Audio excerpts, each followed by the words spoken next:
हम लोग बात कर रहे थे पर्यावरण के घटक की। हम लोग बात कर रहे थे किसके? पर्यावरण के घटकों की। और पर्यावरण के घटक में लगभग 3 घटक हम लोगों ने पढ़े थे। एक का नाम था अजैविक और एक का नाम था जैविक और एक का नाम है ऊर्जा। ठीक है? अजैविक को ही हम भौतिक भी कहते हैं। क्या कहते हैं? भौतिक। और भौतिक को ही हम निर्जीव भी कहते हैं। जो आप समझना चाहें, जैसे आप समझ सकें।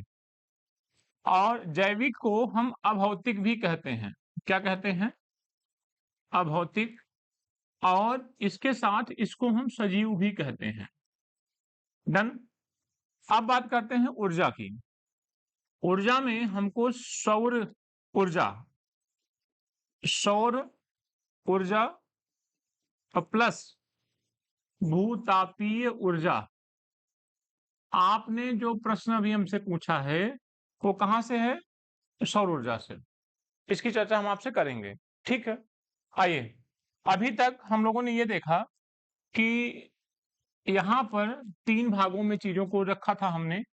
एक हमने रखा था वायुमंडल को, तो हो गया वायुमंडल। इसके बाद हम लोगों ने रखा था जलमंडल को, जलमंडल भी हो गया। जो बचा है उसकी नोट्स आपको मिल जाएगी। और एक होता है स्थल मंडल। ठीक है? तो अब हमको स्थल मंडल के बारे में थोड़ा सा पढ़ना है। ज्यादा नहीं, मेन चीजों को हम लोग पढ़ेंगे। इसके बाद हम लोग किस पे आएंगे? जैविक पे। जैविक में हम लोगों को 2 चीजें पढ़नी है बस। एक जंतु और पादप या वनस्पतियां। ठीक है? फिर उसके बाद सौर ऊर्जा और भूतापीय ऊर्जा। मैं क्या करूंगा आपको पता है? मैं आपको जैविक छोड़ दूंगा। क्या पढ़ाऊंगा? ऊर्जा। क्योंकि जैविक जो मैं छोड़ूंगा उसको मैं नेक्स्ट टॉपिक में कवर करूंगा, जिसको बोलते हैं पारिस्थितिकी तंत्र। क्या बोलते हैं? पारिस्थितिकी तंत्र।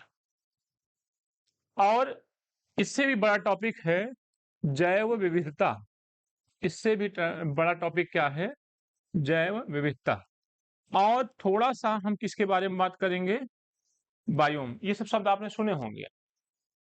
तो अगर आप यहां पढ़ लोगे तो फिर यहां दिक्कत होगी आपको बार बार लिखने में। इसलिए ये जो जैविक तत्व हैं थोड़ा सा इनको इंट्रोडक्शन के तौर पे हम आपको बता देंगे। बाकी जब हम नेक्स्ट टॉपिक में आएंगे, जिसको हम क्या कहते हैं? पारिस्थितिकी या पारिस्थितिकी तंत्र। अलग अलग शब्द हैं। एक जो जो आपका शब्द है वो है पारिस्थितिकी। ठीक है? तो हम लोग जब इस टॉपिक को पढ़ेंगे तो वहां जीवों की बात करेंगे, वनस्पतियों की बात करेंगे। जब हम यहाँ आएंगे जैव विविधता की, तो यहाँ भी हम जीवों की ही बात करेंगे।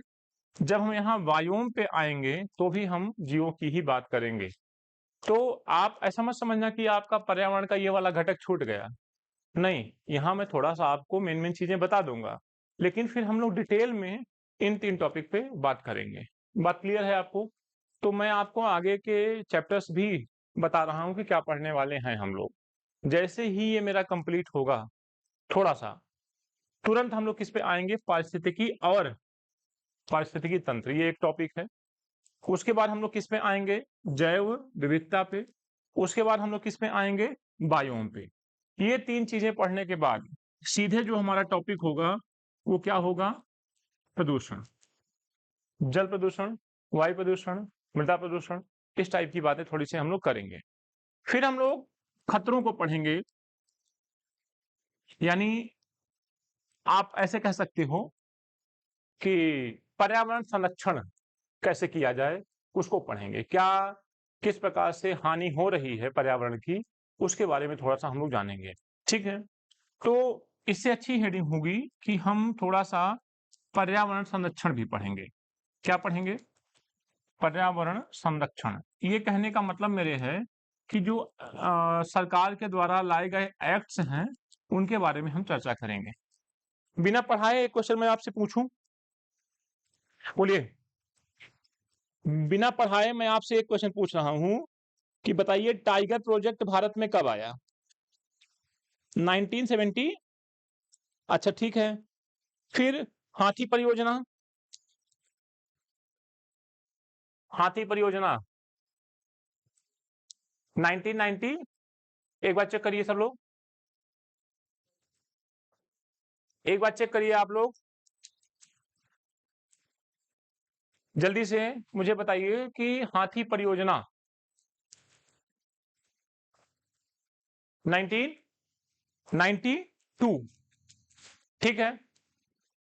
मेरे कहने का मतलब कि कुछ विशेष जानवर जो विलुप्त हो रहे थे उनको बचाने के लिए हमने योजनाएं शुरू की। किस वर्ष से शुरू की, ये सारी बातें हम लोग करेंगे। ठीक है। आपको पता है कि जब हम प्रदूषण पढ़ेंगे तो इसी में ओजोन क्षरण भी पढ़ेंगे। क्या पढ़ेंगे? हालांकि एक बार हम लोग पढ़ चुके हैं, वहां इंट्रोडक्शन के तौर पे चलेंगे बस थोड़ा सा। आपको पता है कि एक जो बेहतरीन टॉपिक है, दो एक साथ पढ़े जाते हैं। एक को बोला जाता है ग्लोबल वार्मिंग। क्या बोला जाता है? Global warming. और एक को कहा जाता है ग्रीन हाउस इफेक्ट, हरित गृह प्रभाव। क्या कहा जाता है? Green house effects. और क्या बचा आपके हिसाब से पर्यावरण में? हाँ, किसका? हाँ, पर्यावरण संरक्षण के लिए जो हमारे संगठन बने हैं, ऑर्गेनाइजेशन, उनकी भी हम चर्चा आपसे करेंगे। ठीक है। आपके क्वेश्चन को ही मैंने टॉपिक बना दिया। खुश? तो कई इसमें बने हुए हैं, उसकी चर्चा हम आपसे करेंगे। और कोई आपके मन में प्रश्न कि सर ये भी तो आता है? हो गया सब। आप कोई भी क्वेश्चन बोलिए, सब इसी में आएगा। बोलो बोलो बोलो, जो मन में आ रहा है बोलो। प्रदूषण एक बड़ा टॉपिक है, पर्यावरण संरक्षण में ये सब आ जाएगा। एक चीज आप लोग छोड़ रहे हो, आंदोलन और समझौते। जो चिपको आंदोलन वगैरह ये सब चले, तो आंदोलन और संधि या समझौते, आंदोलन, संधि या समझौते। हाँ बिटिया। अच्छा, इतना हो गया। आइए, पर्यावरण की 6 थीम भी हम आपको पढ़ाएंगे। क्या पढ़ाएंगे? 6 थीम उसी में आ जाएगी। ठीक है। ये जो 6 थीम आएगा ये आ जाएगा इसी में। तो और बताइए, अब आपका जो भी जो प्रश्न छूटा हुआ है उसको मैं लिख दे रहा हूं विविध, मिसलेनियस।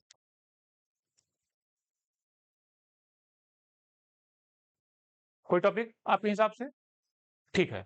इसकी फोटो खींच लीजिए सब लोग, जल्दी से खींचो।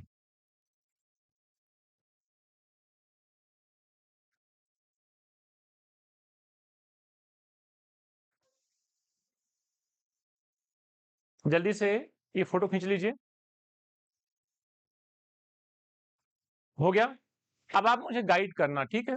जैसे ये टॉपिक खत्म होगा तो बताना कि दूसरा कौन सा आएगा, क्योंकि हो सकता है मैं ऊपर नीचे फिर से कर दूं। ठीक है।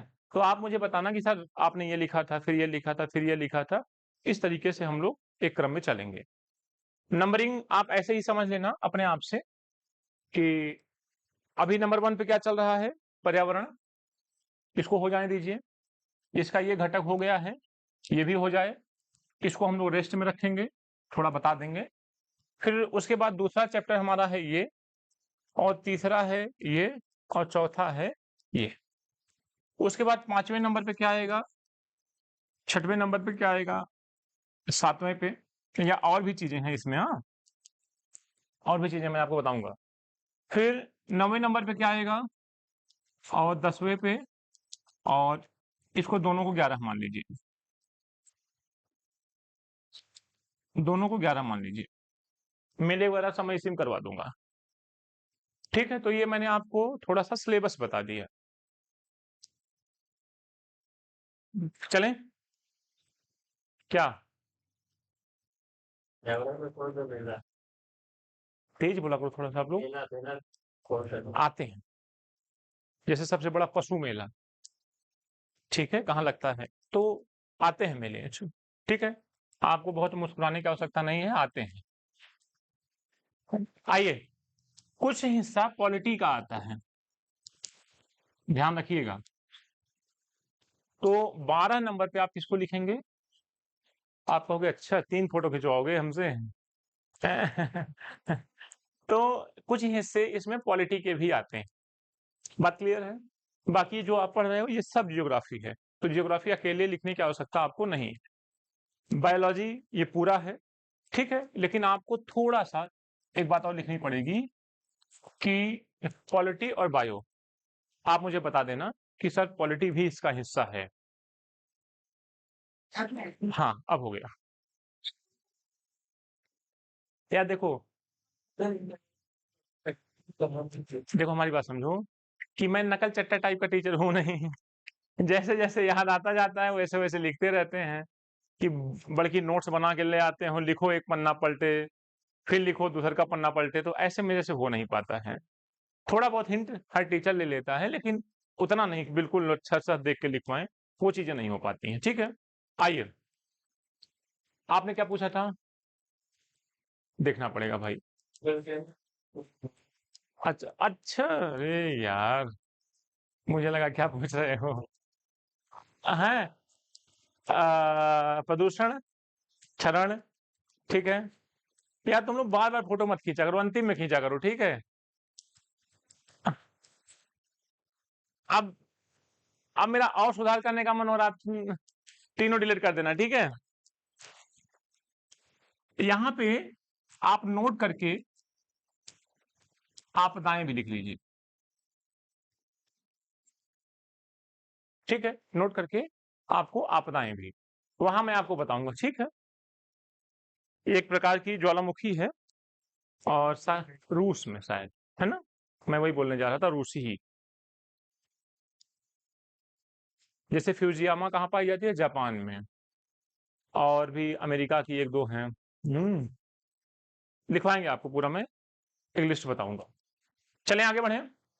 आज मेरा जो टॉपिक है वो है स्थल मंडल। आज मेरा जो टॉपिक है वो क्या है? स्थल मंडल।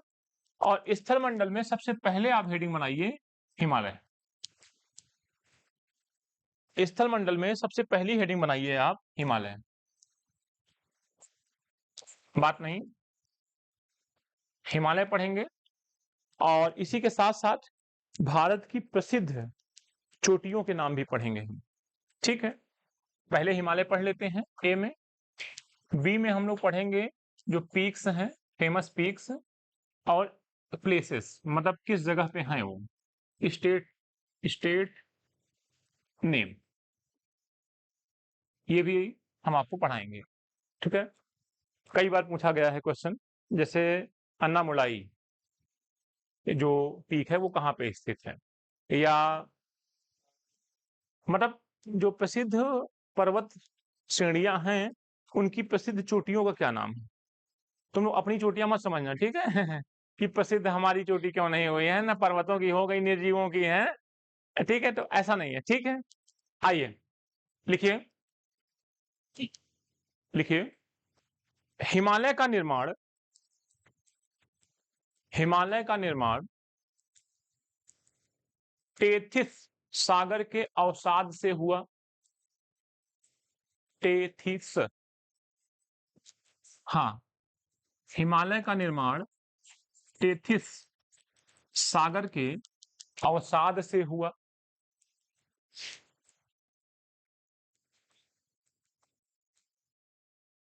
टेथिस सागर के अवसाद से, ऐसा समझो कि दो चट्टानें थी, एक ये यूरेशिया वाली और एक भारतीय चट्टान, आपस में ये दोनों ऐसे मिली, तो जो टेथिस सागर में अवसाद था वो ऊपर उठ गया। जैसे दो चीजें किसी चीज को दबाएं कूड़े को, तो कूड़ा नीचे की तरफ जाएगा कि ऊपर की तरफ? ऊपर की तरफ। और ये तुम्हारे घर के बगल वाला कूड़ा नहीं है, ये प्राकृतिक है, और प्रकृति की कोई भी चीज हल्की नहीं होती, सब भयावह या भयानक होती है। तो ये ऐसे उठा। अवसाद का मतलब ये नहीं कि तुम वहां आलू का छिलका फेंके थे, पन्नी फेंके थे, वो सब नहीं है। ठीक, अवसाद का मतलब प्राकृतिक अवसाद, ठीक है, जो दबा और ऊपर उठा, ठीक है सर। उसके बाद वहां पर हिमालय ध्रुवों के करीब में है कि विषुवत रेखा के करीब में है? अगर मैं आपसे क्वेश्चन पूछूं कि हिमालय ध्रुवों के करीब में है कि विषुवत रेखा के करीब में? ध्रुवों के करीब में। देखिए, अगर आप इस तरीके से पूरे पृथ्वी को बनाइए तो ये विषुवत रेखा है और ये कर्क रेखा है। अब कर्क रेखा भारत को कितने भागों में बांटती है? 2 भागों में। और अगर मैं कह दूं कि यहां से हिमालय इस तरीके से फैला हुआ है, चाइना से आगे तक, तो इसकी दूरी ध्रुवों से नजदीक है कि यहां से? ध्रुवों के नजदीक है। अच्छा, साधारण सी बात है कि ये वाला एरिया जो है शीतोष्ण में आता है, ऊपर से शीत आती है, नीचे से उष्ण, तो ये क्या बन जाता है? शीतोष्ण बन जाता है। तो शीतोष्ण बनने की वजह से यहाँ पर जो बर्फ है ऊपर की तरफ लद्दाख वाले एरिया में, वहां पर बर्फबारी लगातार होती रही। ठीक है, बहुत ज्यादा जानकारी लेने की आवश्यकता आपको नहीं है, क्योंकि ज्योग्राफी की क्लास थोड़ी नहीं है कि आपको हिमालय का निर्माण पूरा पढ़ाया जाए। आप ऐसे समझो कि लगातार वहां बर्फबारी हुई और टेम्परेचर वहां का ठंडा या माइनस में होने के कारण वो बर्फ कभी पिघली ही नहीं, वो बर्फ जमती चली गई। और आज हमारे माउंटेन जो हिमालय है, उसकी सबसे ऊंची चोटी माउंट एवरेस्ट, यही नाम है ना उसका? क्या ऊंचाई है उसकी? 8,800। हाँ, तो थोड़ा सा अपडेट हो जाया करो तुम लोग। इस समय क्या हो गई है? 8,850 मीटर माउंट एवरेस्ट की। लेकिन प्रश्न हमारा ये है कि क्या ये माउंट एवरेस्ट भारत में स्थित है? तो भारत में माउंट एवरेस्ट की सबसे ऊंची चोटी का नाम है? हमारे कहने का मतलब, ठीक है, केटू, सिक्किम कहाँ स्थित है? ये जितनी आपकी कंफ्यूजन है, जितना उलझ रहे हो, ये एक साइकोलॉजी का पार्ट होता है सिखाने का, पढ़ाने का, कि क्लास में ही मारपीट हो जाए, कि जास्कर, काराकोरम, पीर पंजाल, अब मास्टर चुपचाप बैठा रहे। ठीक है, मास्टर जो टीचर है वो चुपचाप बैठा रहे। इसका मतलब तुम्हें अब सीखने की जरूरत है। आपस में बहस अगर कर चुके, सभी श्रेणियों का नाम दोहरा चुके, सुन चुके हैं, तो अब आओ सही वाला पढ़ लो। ठीक है, तो क्या लिखा आपने? हिमालय का निर्माण किससे हुआ? केथिल सागर से हुआ। लिखिए, हिमालय, हिमालय निम्नलिखित, हिमालय का निम्नलिखित देशों में विस्तार है। हिमालय का विस्तार या हिमालय निम्नलिखित देशों में फैला हुआ है।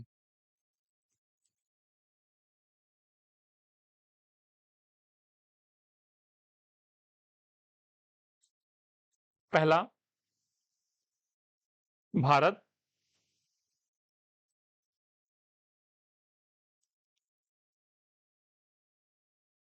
दूसरा, नेपाल।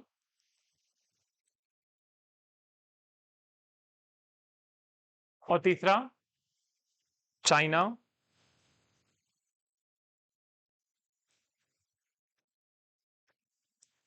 और बताइए, म्यांमार, भूटान, तिब्बत। मुख्यतः 4, भारत, चीन, नेपाल। अच्छा, एक बात बताओ, अफगानिस्तान में है कि नहीं? एक बार सर्च करते हैं हम लोग, अफगानिस्तान में हिमालय है कि नहीं? पक्का बताओ मुझे ये, अफगानिस्तान में हिमालय है कि नहीं?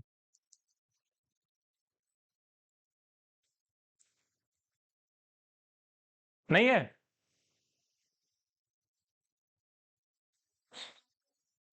नहीं। देखिए, क्या क्या लिखा आपने नाम? भारत, नेपाल, चीन, फिर पाकिस्तान, देखिए, पाकिस्तान और भूटान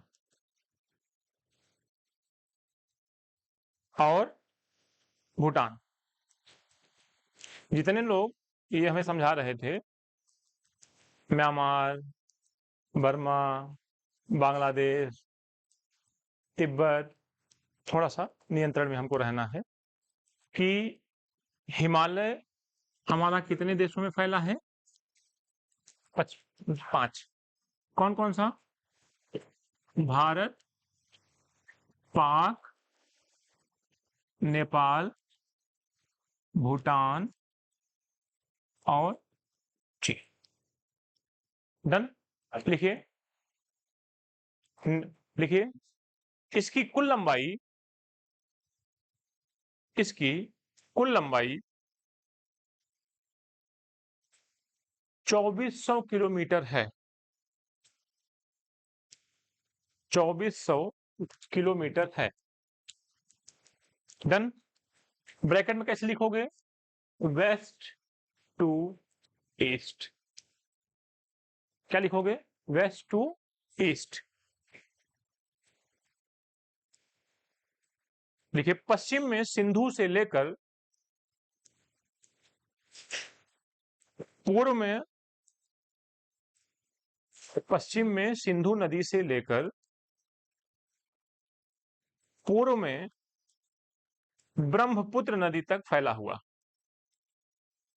ब्रह्मपुत्र नदी तक फैला हुआ।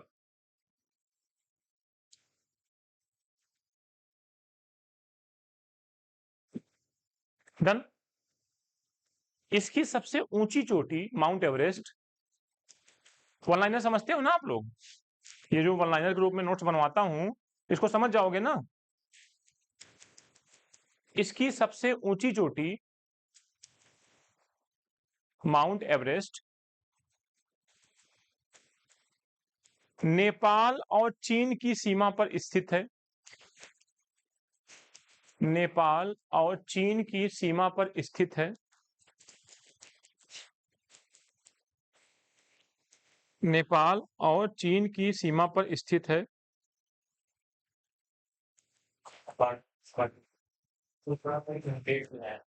ठीक है। जिसकी ऊंचाई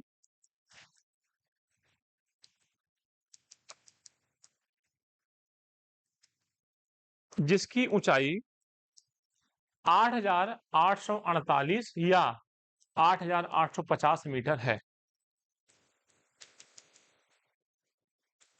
8,848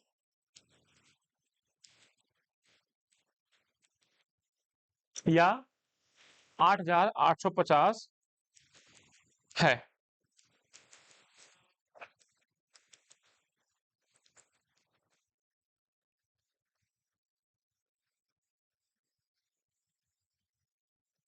ठीक है। लिखिए, हिमालय का वर्गीकरण। हिमालय का वर्गीकरण। हिमालय का वर्गीकरण। चलें, देखिए, मान सनी देख रहे, हिंदू कुश पर्वत है। हिंदू कुश पर्वत की पहाड़ियां, हाँ। नहीं, ठीक है। देखिए, अगर मान लीजिए देखिए, इस तरीके से हिमालय फैला हुआ है, ठीक है, तो इसको दो तरीके से बांटा जा सकता है। ठीक है। आप पहले हमें दिशाएं बताइए। ये कौन सी दिशा है? ईस्ट। ये कौन सी है? वेस्ट। ये कौन सी है? नॉर्थ। और ये कौन सी है? साउथ। डन। पूरे हिमालय को दो तरीके से क्लासिफाइड किया जा सकता है। एक, वेस्ट टू ईस्ट, यानी पहला हिस्सा हिमालय का ये हो गया, दूसरा हिस्सा हिमालय का ये हो गया, तीसरा हिस्सा हिमालय का ये हो गया, और चौथा हिस्सा हिमालय का ये हो गया, और पांचवा वो हो गया। सपोज दैट कि ये हमने हॉरिजॉन्टली बांटा कि वर्टिकली? वर्टिकली बांटा इसको। अच्छा कंफ्यूज मत होना, ये मैंने कैसे बांटा, वेस्ट टू ईस्ट। भाई ऐसे है, ऐसे ऐसे काट रहे हैं तो वेस्ट टू ईस्ट चल रहे हैं ना, तो वेस्ट टू ईस्ट हमने लिखा ए, हमने लिखा बी, हमने लिखा सी, हमने लिखा डी, हमने लिखा ई। डन। लेकिन हिमालय को हम लोगों ने इस तरीके से भी बांटा, 1 2 3 और 4, यानी हमने हिमालय को नॉर्थ टू साउथ भी बांटा। इसको हम कह देते हैं कैपिटल ए, इसको हम कह देते हैं बी, इसको हम कह देते हैं सी, और इसको हम क्या मान लेते हैं, डी। क्या ये बात आपको समझ में आई कि नहीं? हिमालय को हमने एक तो, अच्छा इस बोर्ड को आप कैसे बांट सकते हो, इस बोर्ड को ऐसे ऐसे बांट सकते हो, और इस बोर्ड को हम ऐसे भी बांट सकते हैं। ठीक है, आपको दोनों क्लासिफिकेशन पढ़ने हैं, एक तो वेस्ट टू ईस्ट, यानी जो क्लासिफिकेशन है, एक आपको पढ़ना है वेस्ट टू ईस्ट, और एक आपको क्या पढ़ना है, नॉर्थ टू साउथ। लिखिए,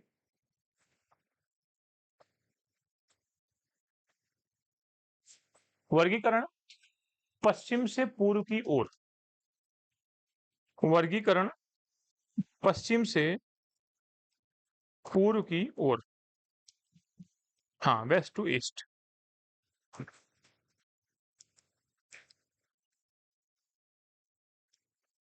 लिखिए, हिमालय को पश्चिम से पूर्व की ओर,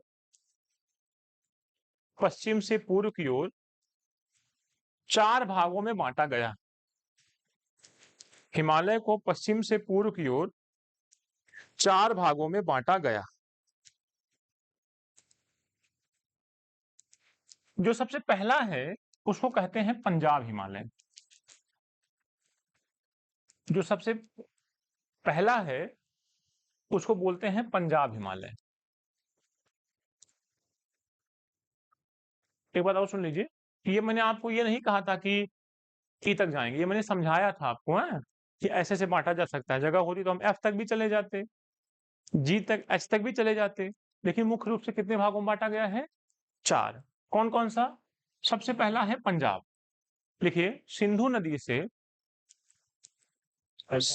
हाँ, सिंधु नदी और सतलज नदी के बीच का क्षेत्र, सिंधु नदी, सिंधु व सतलुज, सतलुज के बीच। डन। क्षेत्र लिखिए, कश्मीर और हिमाचल प्रदेश। क्षेत्र में क्या आएगा, कश्मीर और एचपी, हिमाचल प्रदेश, कश्मीर और चोटी लिखिए,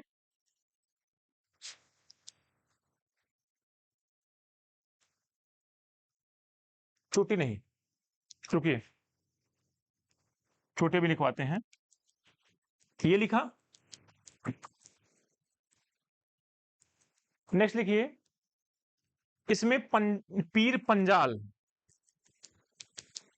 इसी में पीर पंजाल क्षेत्र शामिल है, रेंज, क्या बोलते हैं, रेंज शामिल है, और कश्मीर घाटी। पीर पंजाल रेंज विशेषता है इस वाले हिमालय की, कि जो पीर पंजाल आता है वो इसी में आता है, सतलुज और सिंधु के बीच में। पीर पंजाल और कश्मीर घाटी इसी में आते हैं।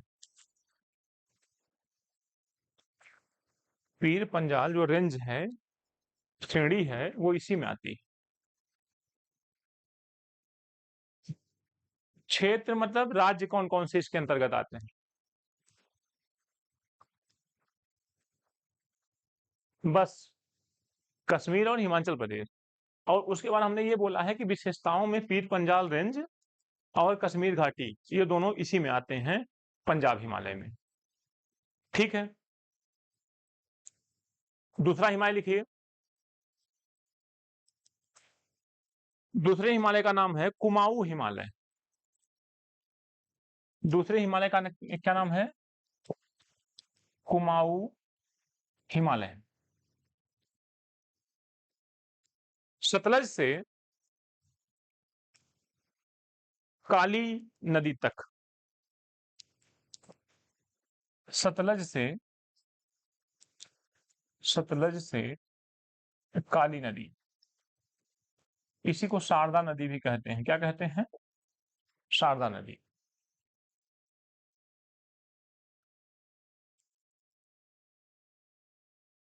इसमें आता है उत्तराखंड। राज्य कौन सा आता है भारत का? उत्तराखंड।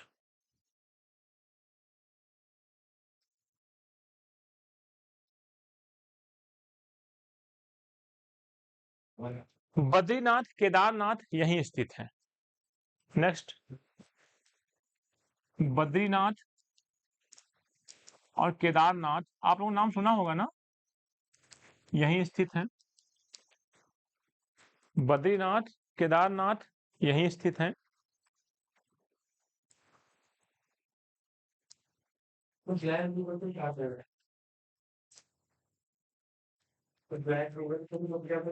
शारदा इतना लिखा है यहाँ पे। बद्रीनाथ, केदारनाथ यहीं स्थित है। नंदा देवी, नंदा देवी नेशनल पार्क भी तो है उत्तराखंड में, तो नंदा देवी यहीं स्थित है। ठीक है, एक और लिखिए, त्रिशूल शिखर यहीं स्थित है। क्या स्थित है?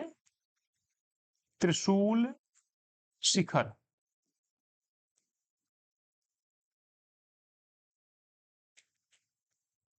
आपसे सीधा सीधा क्वेश्चन पूछेगा कि ऐसा समझो कि पीर पंजाल रेंज निम्नलिखित में से किस हिमालय का हिस्सा है?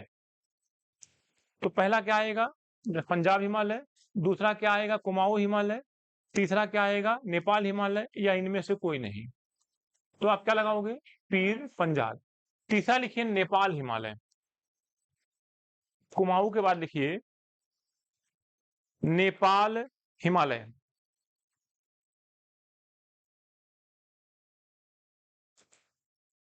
कौन है भाई?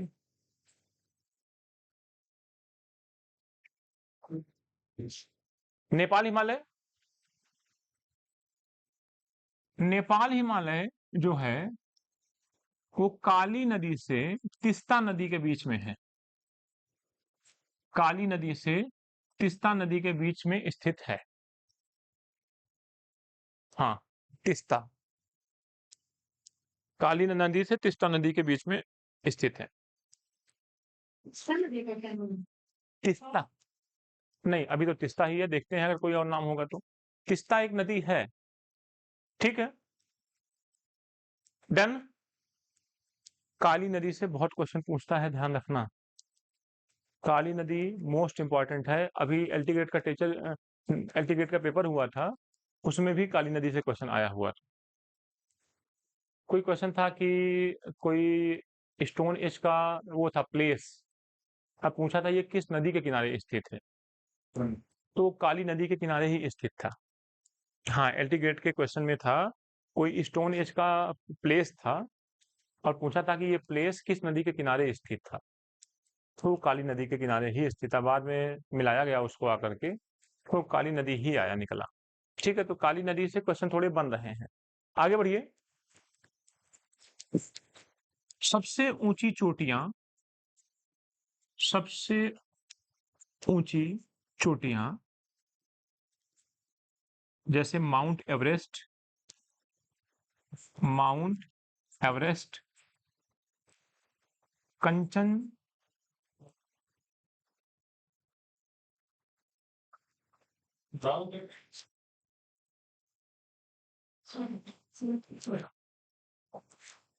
माउंट एवरेस्ट और कंचनजंगा इसी में स्थित है। कहाँ हो गया? नेपाल हिमालय कहाँ आएगा? ऐसे बढ़ोगे तो यहाँ आएगा ना। भाई आप ऐसे चल रहे हो तो पहला हिमालय क्या मिला आपको? पंजाब। और बॉर्डर क्या है? सतलज नदी। सतलज नदी से फिर आगे बढ़े तो क्या बॉर्डर है? काली नदी। और काली नदी से फिर आगे बढ़े तो तीस्ता नदी। यही तो है। क्या किसी को कोई दिक्कत हो रही है क्या? समझ में तो आ रहा है ना। आगे बढ़िए। चौथा हिमालय, चौथे का नाम है असम हिमालय। चौथे का क्या नाम है? असम हिमालय। ये है तीस्ता से दिहांग, ब्रह्मपुत्र। दिहांग ही तो बोलते थे ना उसको असम में। कल पढ़े थे कि नहीं पढ़े थे? अब बताओ, बिना नदियों के पढ़ाए अगर कोई हिमालय पढ़ा दे तो क्या संभव है? तो कुछ चीजें प्री प्लान्ड होती हैं। ठीक है, कभी कभी बच्चे जिद करते हैं कि सर पहले हिमालय पढ़ाओ। अरे मुझे पता है ना कि किसका कहाँ काम आने वाला है। ठीक है, तो आपने क्या लिखा? तीस्ता से दिहांग। क्षेत्र लिखिए अरुणाचल प्रदेश। अरुणाचल प्रदेश। तुम लोग कंफ्यूज तो नहीं हो रहे हो? दिहांग को ही ब्रह्मपुत्र कहते हैं। हाँ हाँ, अरुणाचल प्रदेश। ठीक है, एक बात बताइए मुझे कि यहाँ की दो विशेषता है बस, घने जंगल और अधिक वर्षा। लिख लीजिए, घने जंगल और अधिक वर्षा। घने जंगल, अधिक वर्षा। अधिक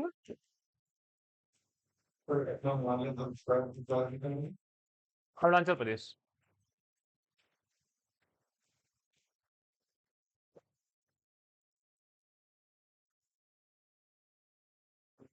क्षेत्र नहीं लिखवाया क्या इसमें?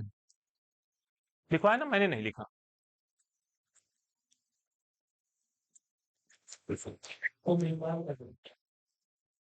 नेपाल के क्षेत्र में नहीं लिखवाया? चेक करो एक बार। अच्छा, लिखवा दे रहा हूँ। लिखवा दे रहा हूँ। नेपाल में क्षेत्र दिया नहीं है। थोड़ा एक बार आप लोग सर्च कर लीजिए नेपाल वाला क्षेत्र। नेपाल, आई थिंक नेपाल में तो भारत का क्षेत्र कहाँ से इसमें आएगा, लेकिन एक बार चेक कर लो। नेपाल हिमालय के अंतर्गत भारत में आने वाले क्षेत्र होगा नहीं कुछ, इसलिए नहीं दिया है। बिहार, बिहार तो वहां चला गया। ऐसा नहीं है कि पूरा नीचे तक लाइन खींचोगे। जहां जिस राज्य तक हिमालय है, यूपी से हिमालय कहाँ टच है बताइए, किस जगह पे? कुछ नहीं, सब सही है। हमारे कहने का मतलब कि हिमालय की, देखो अब 3D मैप तो है नहीं, हिमालय ऐसे फैला हुआ है, ऊपर से ऐसे आता है, तो पीछे वाले हिमालय तो आप पढ़ नहीं सकते हो। वो चाइना उधर है। अपनी सीमा देखो कि किस राज्य तक विस्तारित है। अपनी सीमा आप देखो कि कहां तक विस्तारित है ये। ऊपर से आइए तो अंतिम जहां आपने कभी बालू गिरते हुए देखा?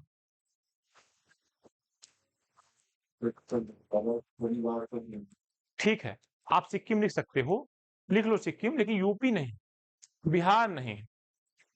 वाला पार्ट में ही आ जाता। इनको हम बिहारी में टीचर बनवाएंगे, रुके रहो, वैकेंसी आने दो बीपीएससी की, फिर लिखवाएंगे सबसे बड़ा हिस्सा हिमालय का बिहार में आता है बेटा। सबसे ऊंची चोटी का नाम है नितिन, नीतीश कुमार है। क्या लिखा? सिक्किम और दार्जिलिंग। ठीक है, कोई बात नहीं, ठीक है। देखो, अगर पढ़ने को है तो फिर बहुत कुछ है पढ़ने को। फिर आप मतलब बैठो आराम से साल भर। अभी आपका पेपर कब है? 4-5 जुलाई को, 2-3-4 जो भी हो। तो वही तो हमें दिख रहा है ना कि कम से कम एटलीस्ट आप वो बातें जान जाइए जो हमें आती हैं।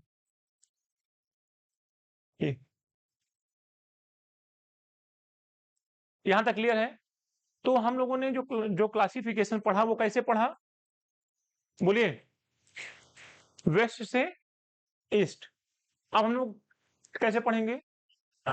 नॉर्थ से साउथ। एक बार बताओ कि इसको हटा के दूसरे पेज में ये वाला बना लें, ठीक है? सुनो, हमारी बात सुनो तुम लोग। फोटो सबसे लास्ट में खींचा करो कि तुरंत।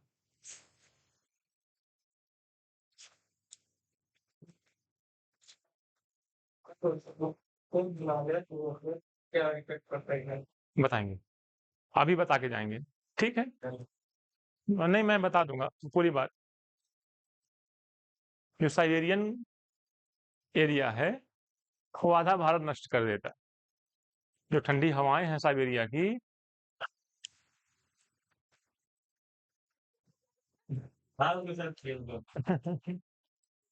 क्या नाम है बिटिया तुम्हारा? पूजा, ठीक है। तो पूजा पाठ करती हो? Very good. तुम्हें क्या लग रहा है मैं ऐसे ही छोड़ देता हूँ किसी को? According to psychology, there are the three kinds of personalities in the world. पूरे संसार में 3 प्रकार की पर्सनालिटी हैं। एक पर्सनालिटी है गोलाकार, एक पर्सनालिटी है आयताकार, और एक पर्सनालिटी है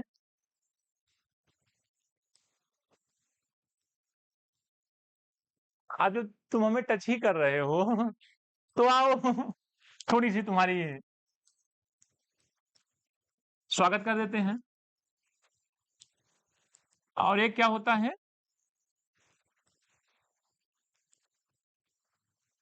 तो ठीक है, एक होता है लंबाकार। जब तुम ऐसे आते हो ना, या जब मैं आता हूं तो सबसे पहले जब आई कांटेक्ट करता हूं तुम लोगों से, तो मैं प्रवृत्ति पढ़ता हूं तुम्हारी। तुम बिल्कुल मुझे हल्के में तो लेना ही नहीं, ठीक है? ये जो प्रवृत्ति है ना, ये सबसे खतरनाक है।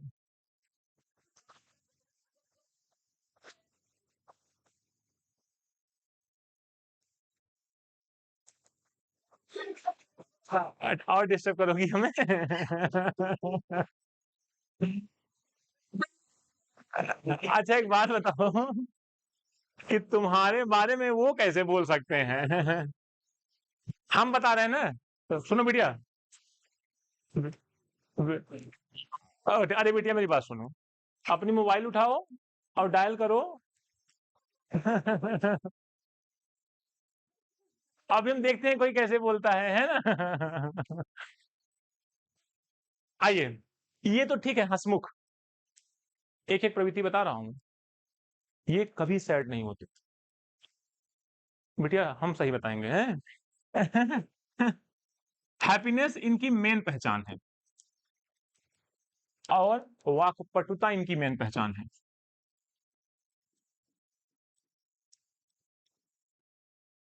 बोलेंगे, इनको तुम रोक लो और तुम कहीं जाना और इसको ट्राई मार के आना कि सर जो आपने 2 चीज बताई थी वो है कि नहीं है। गंभीर।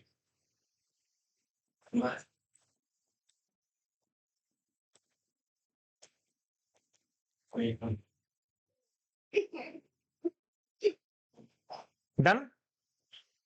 2 आया बीच वाला।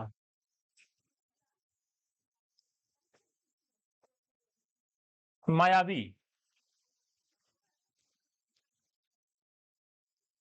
मेघनाथ। नेता। सबसे ज्यादा एडजस्ट करने वाली पर्सनालिटी,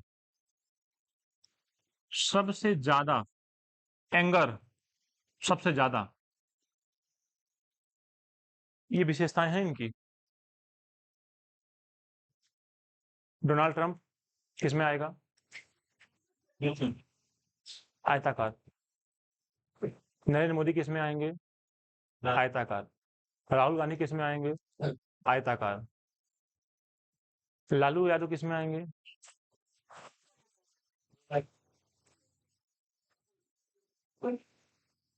मेरे कहने का मतलब कि अभी तो तुम साइकोलॉजी मतलब आए नहीं हो ना हमारी गिरफ्त में। तुम बहुत कायदे से बैठोगे, तुम बहुत कायदे से हमसे बात करोगे, बहुत कायदे से सोचोगे, क्योंकि तुम कुछ जो कर रहे हो ना, ये तुम नहीं कर रहे हो, ये तुम्हारा वंश और वातावरण है।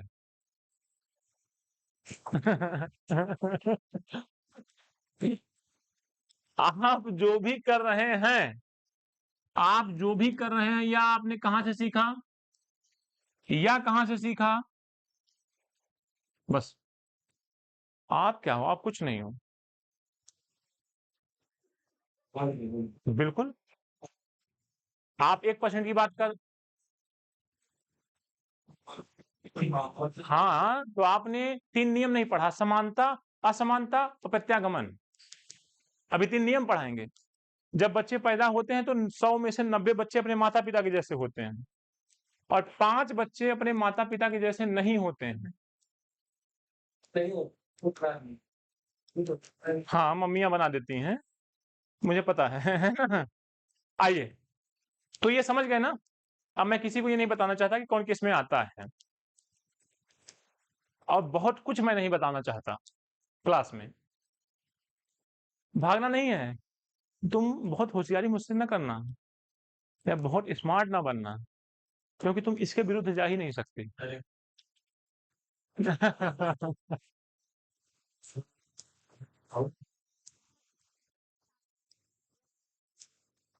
ये बेटिया केबीएस में 32, तुम तो जानती हो ना, 32 में से 24 बच्चे सिलेक्ट हैं, और 24 का ग्रुप अभी भी बना हुआ है। और है, सब कुछ है आपके पास, लेकिन आपने सीखा कितना उसको, प्रश्न ये है कि क्या आपको याद है इनकी विशेषताएं, है ना। ऐसे 3 प्रकार के कौन कौन से होते हैं? अंतर्मुखी, बहिर्मुखी और उभयमुखी, एम्बीवर्ट।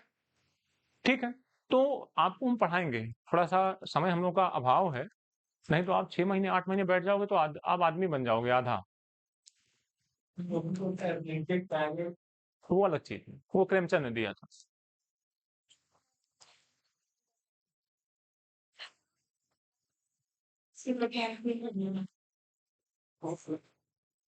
मार्क जुगरबर्ग को देखा, व्लादिमीर पुतिन को देखा, जितनी भी ये पर्सनालिटी होंगी, ये वो ज्यादा पक पक करने वाली नहीं होती हैं। आप अपने घर में देख लो, चाहे जहां जाके देख लो, इनका शांत रहना ही सबसे सबसे बड़ी आदत है। हाँ, और झूठ इनकी आदत है। जितने भी संसार में माया है, वो सारी किसके अंतर्गत आती हैं? और एक चीज बता देता हूं, तुम लोग बहुत देर से उड़ रहे हो हैं, सबसे आगे सच्ची वाली, वतन की जगह सनम लगा देते हैं बस। हम जिएंगे और मरेंगे, आए वतन नहीं, ये इसमें आते हैं। ठीक, अभी कुछ मतलब बहुत कुछ तुम्हें पढ़ना है, और अगर एक भी बात गलत निकल गई ना जिस दिन, उस दिन से हम तुम्हारे सामने पढ़ाना छोड़ देंगे। आप किस में आते हो? आज मेरा टॉपिक, मेरा मूड नहीं है बताने का कि कौन किस में आता है। ठीक है, हाँ पहुंचे हैं। आइए आगे ले चलते हैं हिमालय की तरफ, थोड़ा ठंडा प्रदेश। ठीक है। हिमालय को कुछ इस तरीके से आप क्लासिफाइड करिए, हिमालय को कुछ इस तरीके से आप क्लासिफाइड करिए। ठीक है, हिमालय को आप कुछ इस तरीके से, बात नहीं प्लीज, क्लासिफाइड करिए। अब ये जो क्लासिफिकेशन है, ये कैसा है? नॉर्थ टू ईस्ट, ध्यान रखिएगा, ऊपर से नीचे की तरफ। ये कैसा है? ऊपर से नीचे की तरफ। एक बात बताइए, शायद मैं समझा पाऊंगा कि नहीं, कभी आप लोगों ने गांव में बालू गिरी हुई देखा? बालू, ठीक है, या कभी आपने कैप देखा? कैप जो बर्थडे पे लगाई जाती है, तो अगर हम उसको ऐसे डिवाइड करेंगे तो केवल सामने से करेंगे कि गोले से करेंगे? पूरा 3D में करेंगे? ऐसे मान लीजिए कैप है यहाँ पे, बनाते हैं। एक टीचर कलाकार भी तो होता है। भैंस बनाता हूँ मैं, देखे हो तुम लोग? नहीं देखे हो कभी? अरे यार,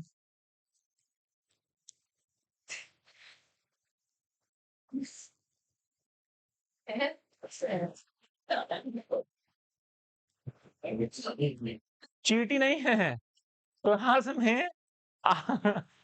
आइए, लिसन प्लीज।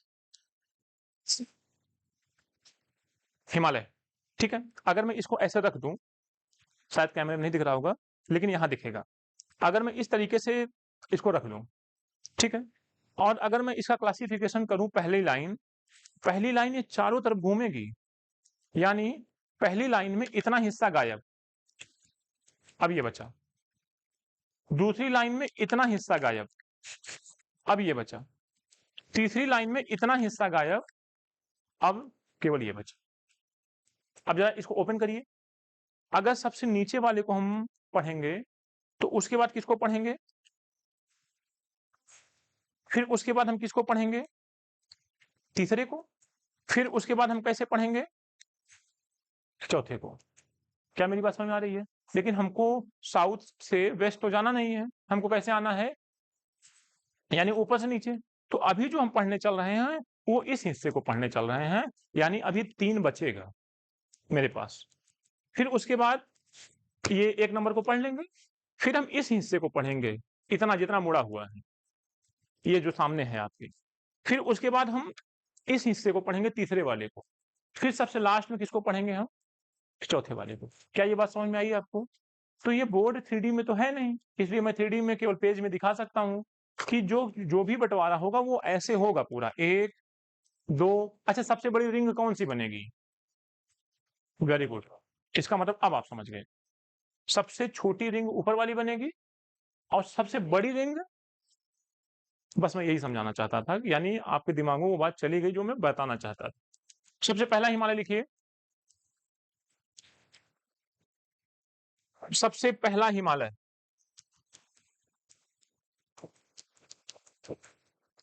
आइए, सबसे पहला हिमालय हमारा है trans Himalaya. Number 1, trans, TRANS, trans Himalaya.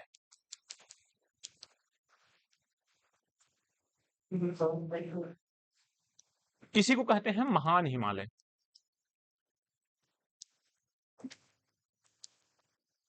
एक मिनट रुकना। ये महान हिमालय के ऊपर वाला हिस्सा है ट्रांस हिमालय। ग्रेट हिमालय ये है। कौन सा? ग्रेट का मतलब महान होता है ना, ट्रांस का मतलब थोड़ी ना होता है। ठीक है, महान हिमालय। Okay sir. तीसरा है,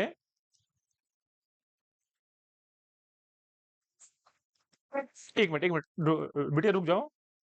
तीसरे को क्या बोलते हैं? इसमें इंग्लिश में दिया है LESSER, लेसर हिमालय। जरा इसकी हिंदी बताना मुझे।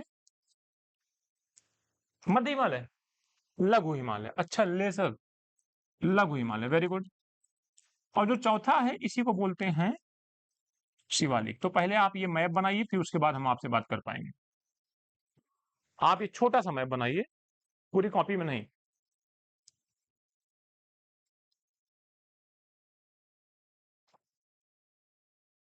चलिए, जल्दी से आप 2 मिनट का समय लीजिए और छोटा सा मैप एक अपने समझ के लिए बनाइए। सबसे पहला है trans Himalaya.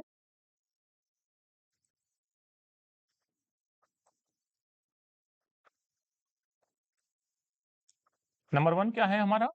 Trans Himalaya. Number 2 है, नीचे की तरफ उतरेंगे तो ग्रेट हिमालय, महान हिमालय। तीसरा है लघु हिमालय और चौथा है शिवालिक हिमालय। आज आपका पहला दिन है। क्या नाम है? नेहा, ठीक है। अभी हम लोग हिमालय का क्लासिफिकेशन पढ़ रहे हैं, ठीक है। तो हिमालय के क्लासिफिकेशन में जो हिमालय है वो 2 तरीके से डिवाइड किया जा सकता है। एक तो ऐसे से डिवाइड किया जा सकता है, 4 दिशाएं होती हैं, ऐसे देखिए, ये ईस्ट, ये वेस्ट, ये नॉर्थ, ये साउथ। तो अगर हम वेस्ट से ईस्ट की तरफ चलेंगे तो सबसे पहला हिमालय आएगा पंजाब हिमालय, जो किस नदी के बीच में है? सिंधु और सतलज के बीच में। जो दूसरा आएगा वो आएगा कुमाऊं हिमालय, जो सतलज से काली के बीच में है। मान लीजिए जो लाइनें हैं, इसको सतलज मान लीजिए, इसको काली नदी मान लीजिए, इसको क्या मान लीजिए? तीस्ता नदी, और इसको क्या मान लीजिए? ब्रह्मपुत्र नदी। तो 4 नदियों के बीच का जो हिमालय है उसको हम 4 नामों से जानते हैं। सबसे पहला कौन सा है भैया? पंजाब हिमालय। दूसरा कौन सा? कुमाऊं हिमालय। तीसरा नेपाल, और चौथा असम हिमालय। ठीक है, इनकी विशेषताएं हमने थोड़ा-थोड़ा 2-2 लाइन जो एग्जाम में आपके यूपी टेट में पूछी जा सकती हैं, फेमस, वो मैंने आपको लिखवाया है। उसके बाद हम लोगों ने जो है इस तरीके से बांटा है, नॉर्थ टू साउथ। बताओ सब लोग मुझे, नॉर्थ टू साउथ ही है कि नहीं ये? हाँ, नॉर्थ से साउथ की मतलब सबसे पहले ऊपर वाला हिस्सा पढ़ेंगे, फिर उसके नीचे, फिर उसके नीचे, फिर उसके नीचे। बात क्लियर है? ओके, तो सबसे पहला हमारा कौन सा है? ट्रांस हिमालय है। लिखिए, ट्रांस हिमालय में कुछ 2-2 4-4 बातें लिखिए।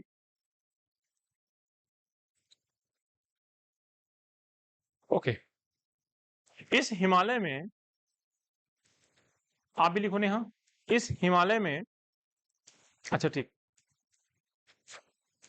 इनको 2 पेज 1 पेन तुरंत दे दीजिए कोई। 2 पेज जो घर पे मार ना खाए पन्ना फाड़ने के लिए। हो गया, दे दिया। और 1 पेज दे दीजिए। मार खाने से मुझे याद आया, एक बार मैं बहुत जब छोटा था तो मैं दूध रोटी खा रहा था घर पे, तखत पे बैठ के।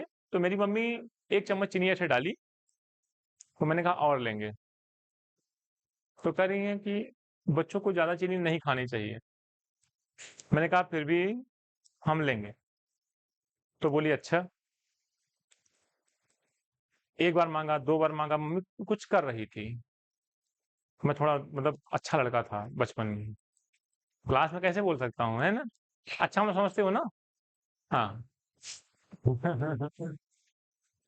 मम्मी आई, मुझे याद है, माताजी कहता था, हम लोग बचपन से माताजी, पिताजी कहते थे। तो लगभग 1 डेढ़ किलो चीनी स्टील वाले डिब्बे में रही होगी, और ले आई, और ऐसे मैं तुरंत समझ गया कि माहौल ठीक नहीं है। और मेरी मम्मी भारत की बजाय कहाँ से आई हैं? श्रीलंका। तुरंत अवतार चेंज। लखानी वाला चप्पल देखे थे तुम लोग? जो छत उसकी सफेद होती थी, नीचे नीला होता था, नीली बद्दी होती थी। अच्छा, नया था एकदम। उठा लिया, एक खाओ। मतलब इतना बुरा कौन होता है?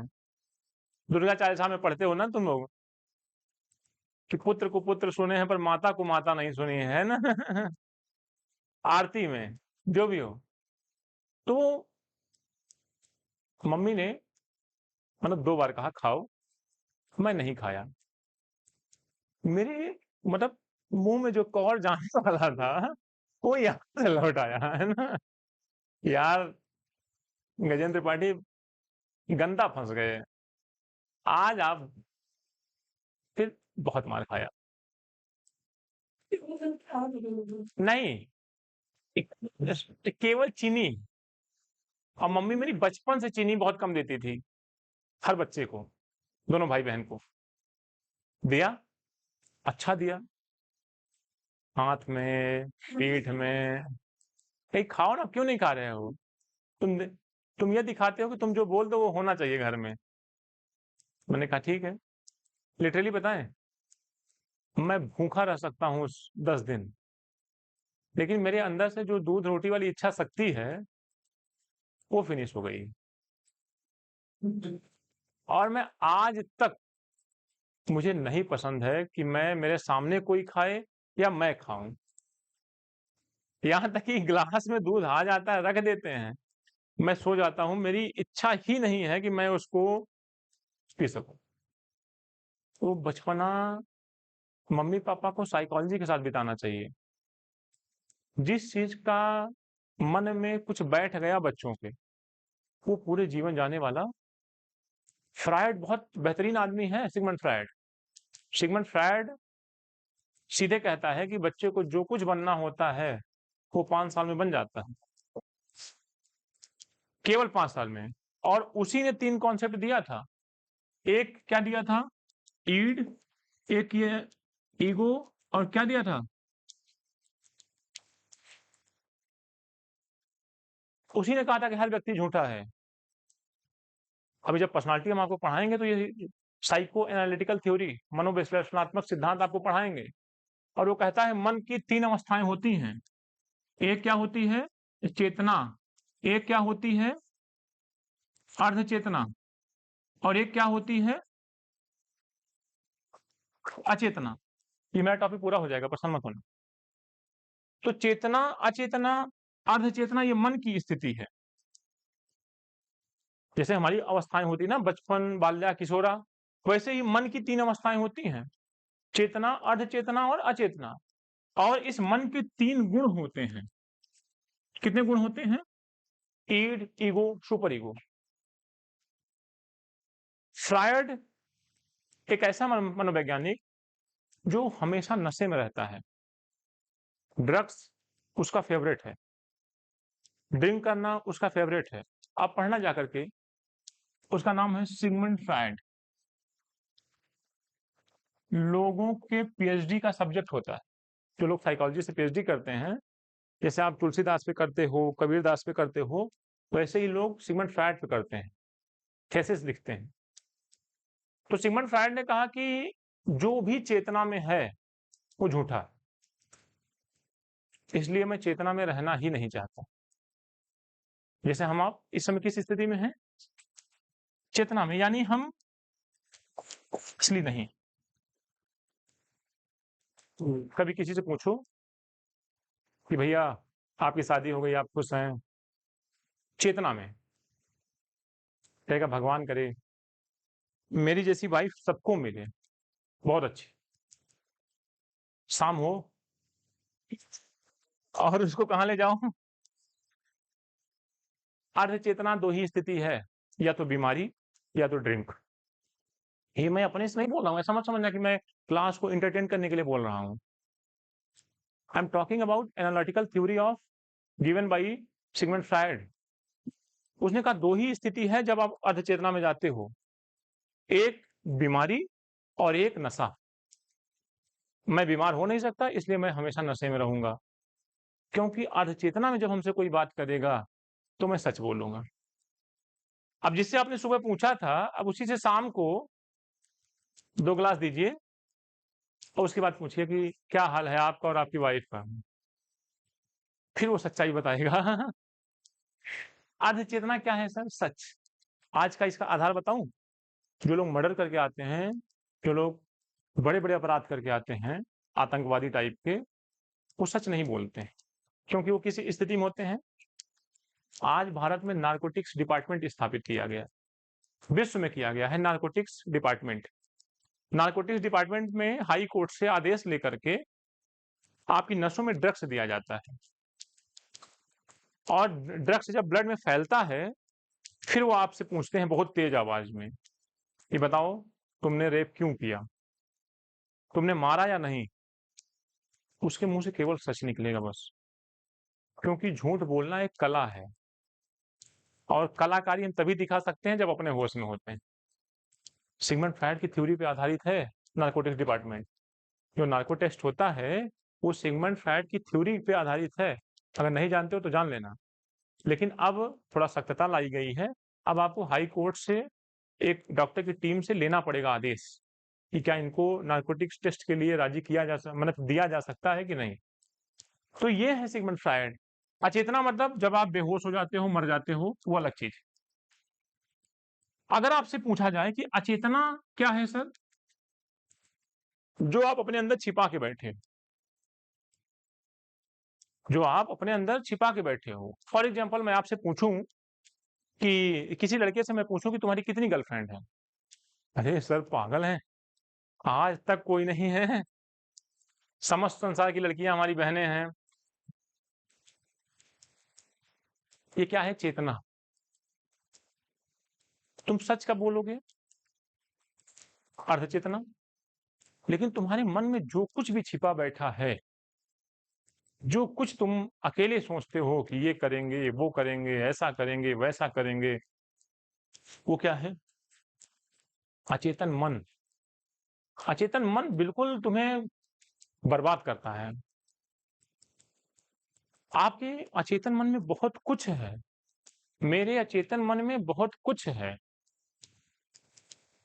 सिगमंड फ्रायड कहता है कि अगर किसी को जानना है ना, किसी को जानना है, तो उसके अचेतन मन का अध्ययन करिए कि कितनी बातें वो छिपाए बैठा है। आप हमसे चौराहे पे मिले, अरे सर नमस्ते, ये क्या है? हमारी गाड़ी आगे बढ़ी, किसी दिन बताएंगे इनको। मुलाकात हो जाए कहीं अकेले में। ये आपके मन में कहाँ था? आपने बहुत कुछ सोचा है, मैं जानता हूं। आपने अच्छा से अच्छा और बुरा से बुरा बहुत कुछ सोचा है। अचेतन का मतलब ऐसी इच्छाएं जो पूरी ना हुई हों अभी तक, और आपने सोच रखा, लेकिन वो सामाजिक नहीं है, वो व्यक्तिगत है, इसलिए आप उसको चेतन में नहीं लाना चाहते। सिगमंड फ्रायड कहता है ग्लास है ये, और 3 पार्ट हैं। असली व्यक्तित्व तो ये नहीं है जो दिख रहा है। अगर किसी व्यक्ति को जानना है तो यहाँ आइए अचेतन में कि क्या-क्या छिपाए बैठा है। और अचेतन की दूसरी सीढ़ी का क्या नाम है? इसलिए ड्रिंकिंग मस्ट बी अलाउड।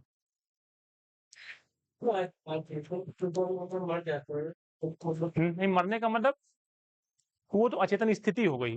अचेतन मन क्या है? जो अपने अंदर सब कुछ दबाए बैठा है, दमित इच्छाएं जो पूरी ना हुई हो। आप नहीं बता सकते हो, इसके लिए डायरेक्शन नहीं होता है, इसके लिए काउंसलिंग होती है। जब आप केबिन में आते हो, बैठते हो, सर नमस्ते, तो आपको एक आई कांटेक्ट होता है, फिर ग्लास में तुलसी डाल के ठंडा पानी दिया जाता है, पीजिए, ठीक हो, घर में सब कैसे हैं? अब तुमको लग रहा है कि हमारे अंदर वाली बात काहे नहीं पूछ रहे हैं, लेकिन जो तुम्हारा आई कांटेक्ट है ना, वो बता रहा है कि तुम क्या हो, तुम कैसे हो, कितना सच है तुम्हारे अंदर। तो अगर कभी क्वेश्चन पूछे कि सिगमंड फ्रायड ने किस मन का अध्ययन किया, लेकिन प्रयोग किस मन पे किया और किस मन को झूठा कहता है, तो क्या हम लोग सच्चे हैं? तो चले फिर। झूठ का क्या अस्तित्व है? लेकिन सिगमंड फ्रायड की थ्योरी अलग है। आपने लिखा था, वुडवर्थ ने क्या कहा था कि इस मनोविज्ञान ने पहले आत्मा को त्यागा, फिर मन को। 100 सालों के बाद फिर आता है ये सिगमंड फ्रायड और कहता है psychology is the study of मन। जो जो सबने छोड़ दिया था, वाटसन ने कहा था व्यवहार का अध्ययन किया जाता है मनोविज्ञान में।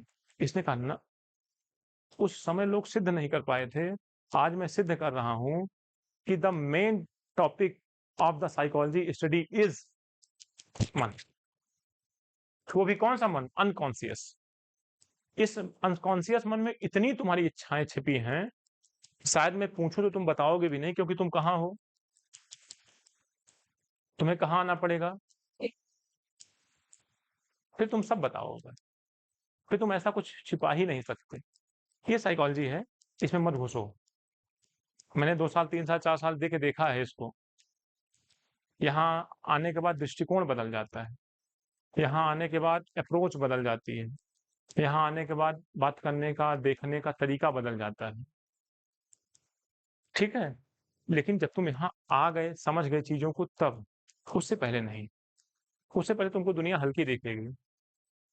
इसको पढ़ने के बाद, इसको जानने के बाद, सब कुछ पूरी साइकोलॉजी जानने के बाद, आपको दुनिया अलग तरीके से दिखती है। समोसा वाला भी अलग तरीके से दिखता है। ई-रिक्शा वाला, टैक्सी वाला भी अलग तरीके से दिखता है। क्योंकि आपको पता है कि ये जो ड्राइवर है ना, ये इसके पास 3 मन है और हम इस पे ट्रस्ट किस मन पे कर रहे हैं, और ये गलत करेगा क्योंकि इसके अचेतन मन भी है इसके अंदर। अब कोई कहे कि नहीं सर मैं गलत नहीं कर सकता, तो भाई वो तुम्हारी विचारधारा है, लेकिन प्रत्येक व्यक्ति के अंदर एक लोमड़ी है, एक तेंदुआ है, और वो तेंदुआ सामाजिक नहीं है, वो इंडिविजुअल है।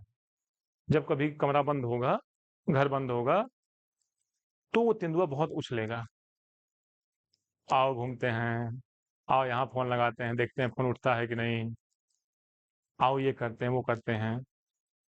तब ये आता है, ये अंधेरा है, जहाँ अंधेरा होगा वहाँ ये होगा, जहाँ लाइट जलेगी वहाँ ये होगा। अंधेरे में आप जाते रहिए, 2 आदमी निकलेंगे, उनका ये मन उनके ऊपर हावी होगा।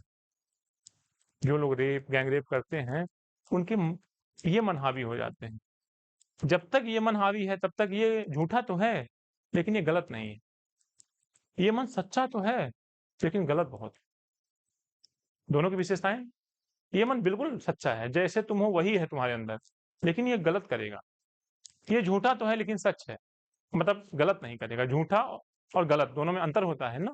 ठीक है, आइए थोड़ा-सा 2 मिनट दे दीजिए, हो गया है। ग्रेट हिमालय पे आइए। अच्छा, ट्रांस हिमालय, देखिए इसमें जल्दी से लिखना, बस 4 लाइन लिखवाना है बस। क्या बिटिया? इस हिमालय में प्रमुख श्रेणियां जैसे काराकोरम, लद्दाख और जास्कर। काराकोरम, लद्दाख और जास्कर, इसी में ठंडा मरुस्थल लद्दाख स्थित है। कॉमा करके लिखिएगा, इसी में ठंडा मरुस्थल लद्दाख स्थित है।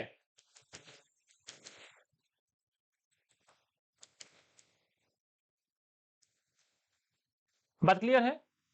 आपका होमवर्क है कि लद्दाख निम्नलिखित में से किस हिमालय में आता है? वो नहीं, इसमें लद्दाख निम्नलिखित में से किस हिमालय में आता है? ये आपका होमवर्क है, कल बताइएगा मुझे। अगर खड़े खड़ा बांटा जाए तो लद्दाख किस में आएगा, कल बताना मुझे। लिखिए, ग्रेट हिमालय में नंबर 2, ग्रेट हिमालय में सबसे ऊंची और निरंतर चोटियां पाई जाती हैं। सबसे ऊंची और एक सीरीज में चोटियां पाई जाती हैं, एक सीरीज में चोटियां पाई जाती हैं, एक क्रम में।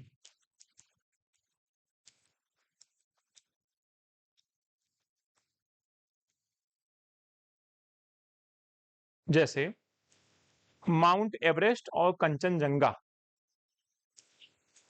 जैसे माउंट एवरेस्ट और कंचनजंगा।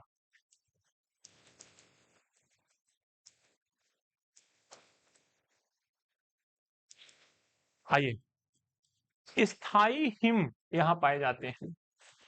स्थाई हिम, हिम समझते हो? स्नो, SNOW, परमानेंट स्नो यहां पाए जाते हैं।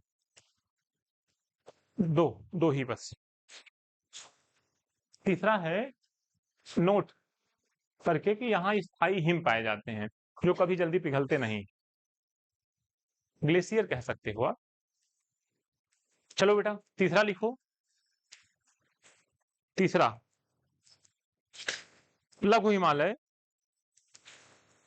3500 से 4500 मीटर, नीचे से 3500 से 4500 मीटर। जैसे आपने पढ़ते पढ़ा नहीं था, वायुमंडलीय परतें, बस ऐसे ही पढ़ लो। जमीन से 3500 तक ये, 3500 से 4500 तक ये, और 4500 से 6000 तक ये, 6000 के ऊपर ये। मेरी बात समझ गए? ये कहां से कहां तक है? 3500 मीटर से 4500 मीटर। ये कैसा है भैया? 4500 मीटर से 6000 मीटर लगभग। ठीक है, अब नीचे से एकदम ये जो शिवालिक है ये 3500 तक है। देखिए, शिमला, मसूरी, नैनीताल इसी में स्थित लघु हिमालय। हेडिंग बना लीजिए, लघु हिमालय की ऊंचाई लिख लीजिए 3500 मीटर से 4500 मीटर। ठीक है, उसी लघु हिमालय में लिखिए मसूरी, शिमला, नैनीताल इसी हिमालय में स्थित हैं, इसी हिमालय में स्थित हैं। और भी जो ताल हैं सब इसी में हैं। हाँ हाँ, चलिए, यहाँ घाटियां एवं बस्तियां पाई जाती हैं। यहाँ वैलीज, घाटियां एवं बस्तियां लोगों के रहने वाली जगह पाई जाती है।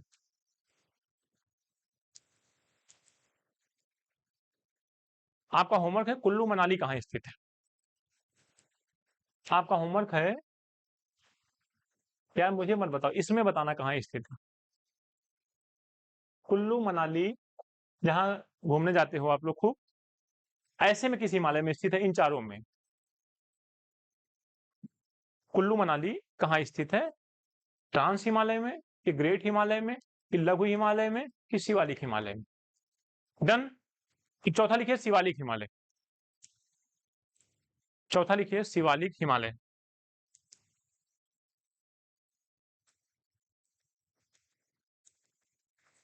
सबसे दक्षिणी, सबसे दक्षिणी,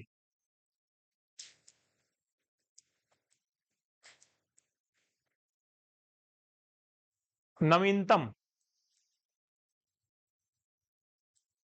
नवीनतम हिमालय। सबसे दक्षिणी पहला पॉइंट। दूसरा पॉइंट यंगेस्ट, नवीनतम हिमालय, मतलब हाल में ही बना है, कुछ हजार साल पहले, ऐसे समझ सकते हो, सैकड़ों साल पहले। जैसे जैसे बर्फ गिरेगी ये जो एरिया है बढ़ता जाएगा। ठीक है, ओके। नवीनतम, यंगेस्ट हिमालय। भांग, भाबर और तराई क्षेत्र इसी में शामिल हैं। भाबर, इधर देखिए ऐसे, भाबर व तराई क्षेत्र नेपाल वगैरह, भाबर व तराई क्षेत्र इसी में स्थित हैं। ठीक है,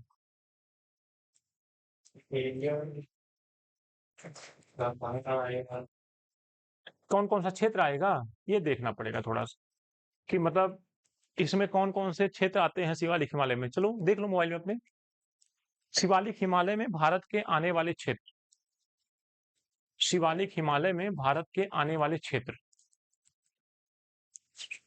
बता दो तो मैं लिख दूं। शिवालिक हिमालय में आने वाले भारतीय क्षेत्र, जल्दी करो।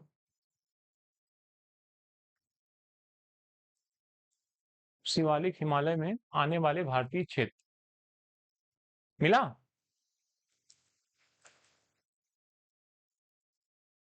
नहीं आएगा क्वेश्चन, फिर छोड़ो, हटो। अगर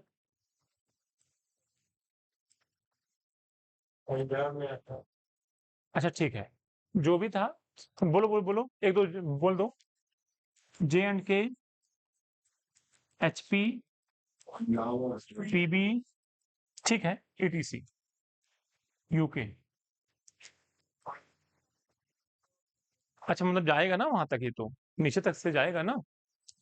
ठीक है, चलिए, यानी भारत जो है वो इसको टच करता है, शिवालिक हिमालय को, है। ओके, चलो देखो, अगर हिमालय से क्वेश्चन पूछेगा तो इससे बाहर नहीं पूछेगा, और इतना लाइट क्वेश्चन वो पूछता है कि मतलब आपको हंसी आएगी कि मैं कर नहीं पाया, या इतना छोटा सा क्वेश्चन इतना चैप्टर पढ़ने के बाद पूरा। आपसे सीधा-सीधा एक प्रश्न पूछेगा कि नैनीताल निम्नलिखित में से किस हिमालय का क्षेत्र है? लघु हिमालय का, ठीक है। और क्या लिखा था? मसूरी, शिमला या माउंट एवरेस्ट कहाँ स्थित है, किस हिमालय में? इसमें महान हिमालय में। कंचनजंगा कहाँ स्थित है? ग्रेट हिमालय में। क्या कंचनजंगा ही K2 है? नहीं है ना। कभी भी कंफ्यूज मत होना। Kanchenjunga is equal to not K2। तो फिर मुझे बताओ कि K2 इसमें कहाँ स्थित है? ऐसे नहीं, ऐसे नहीं, अपने से नहीं।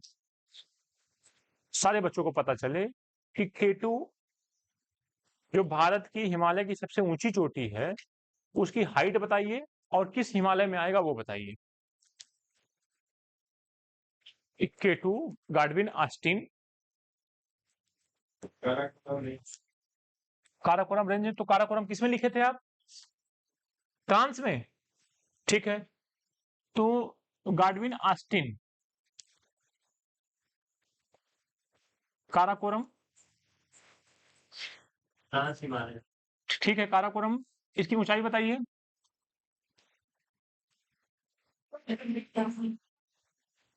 अच्छा, मतलब एवरेस्ट से थोड़ा सा छोटा है ना? 8,600, 100-200 मीटर थोड़ा सा छोटा है, ठीक है। इससे ज्यादा नहीं। 3 स्टेप में यूपी टेट कभी नहीं जाता।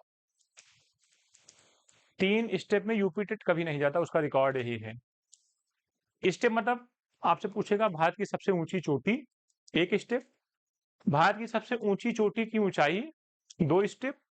कहाँ स्थित है काराकोरम, 3 स्टेप। इसके अलावा यूपीएससी नहीं है, वो यूपी टेट है। आप अपने पढ़ने का तरीका चेंज करिए। एक लेवल होता है एग्जाम का।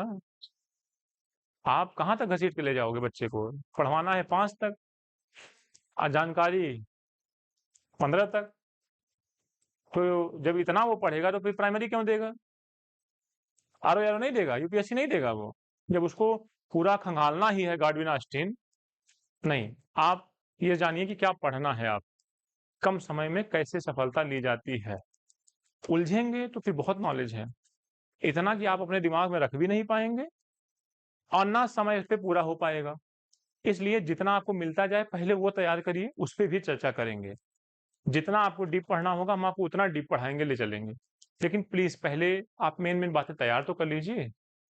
अगर इतना आपका जिस दिन तैयार हो गया, आप जितना डीप कहोगे, मैं हिमालय की उत्पत्ति से आपको पढ़ाऊंगा कि हिमालय की उत्पत्ति में कितने साल लगे, हिमालय की संरचना में कितने साल लगे, कौन कौन सी प्लेटें थी, कौन कौन सी चट्टानें थी। तो मेरे कहने का मतलब, अभी आप यूपी टेट की तैयारी कर रहे हो ना, तो यूपी टेट में मोटी मोटी बातें जो मैंने आपको बताई है, ठीक है। कोई दिक्कत?